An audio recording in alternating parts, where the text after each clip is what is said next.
رسول اللہ صلی اللہ علیہ وسلم نے ارشاد فرمایا، اپنا اناج ماپ لیا کرو، تمہیں اس میں برکت عطا کی جائے گی۔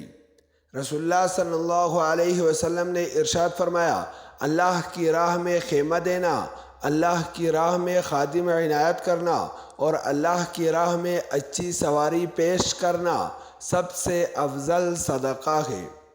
رسول اللہ صلی اللہ علیہ وسلم نے ارشاد فرمایا، جو شخص اللہ اور یوم آخرت پر ایمان رکھتا ہے وہ اپنے مہمان کی عزت کرے۔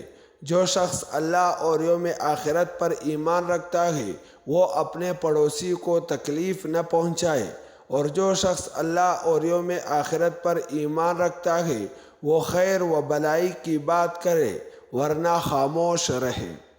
رسول اللہ صلی اللہ علیہ وسلم نے ارشاد فرمایا، سونا اور ریشم میری امت کے خواتین کے لیے حلال کیا گیا ہے اور اس کے مردوں پر حرام کیا گیا ہے۔ رسول اللہ صلی اللہ علیہ وسلم نے ارشاد فرمایا، تم میں سے کوئی شخص ایک کپڑے میں اس طرح نماز نہ پڑھے کہ اس کے کندھوں پر کوئی چیز نہ ہو۔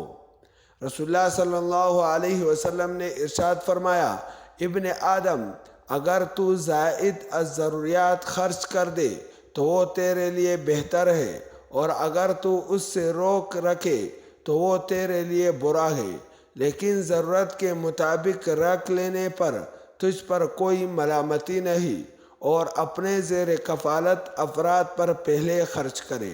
رسول اللہ صلی اللہ علیہ وسلم نے ارشاد فرمایا، 4 چیزیں تمام رسولوں کی سنت ہے۔ نمبر 1 حیا، کسی روایت میں ختنے کا ذکر ہے۔ نمبر 2 عطر لگانا۔ نمبر 3 مسواک کرنا۔ نمبر 4 نکاح کرنا۔